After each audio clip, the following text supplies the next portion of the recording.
Welcome back, everybody. Today I'm going to teach you how to change the date format in Microsoft Access objects. This is incredibly useful when you need your dates to display in a specific way that matches your regional preferences or business requirements. Let's walk through this process step by step. First, you'll want to start by opening your Microsoft Access app on your computer. Once it launches, go ahead and load into your database. This might take a moment depending on the size of your database, so just give it a few seconds to fully load all your data and tables. Once the software has loaded along with your data, we can begin the process of changing the date format. Start by opening an initial database table where you want to adjust the date format. This table should contain the date field that you need to modify. With your table open, we now need to access the design view, which is where all the real customization happens in Access. To enter design view for your table, click on Home at the top of the screen.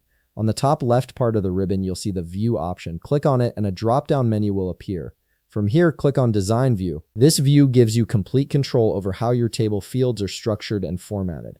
Now that you're in the design view, you'll see all the field names you have under your database displayed in a grid format. Take a moment to locate the field that shows the date information you want to modify. Once you've found it, click on that field to select it. This is an important step, so make sure that the data type for this field is set to date/time. If it's not set to this data type, the format options won't work correctly.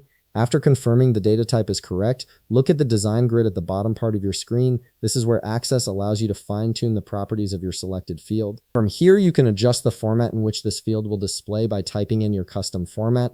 For example, if you want the date to appear as day, month, year, you would type dd/mm/yy in the format field. You can customize this to match whatever date format you prefer, whether that's mm/dd/yyyy or any other variation that suits your needs. And there you have it. You've successfully changed the date format in your Microsoft Access objects. Your dates will now display exactly how you want them to appear throughout your database. If you found this video helpful, please leave a like, subscribe, and see you in the next video.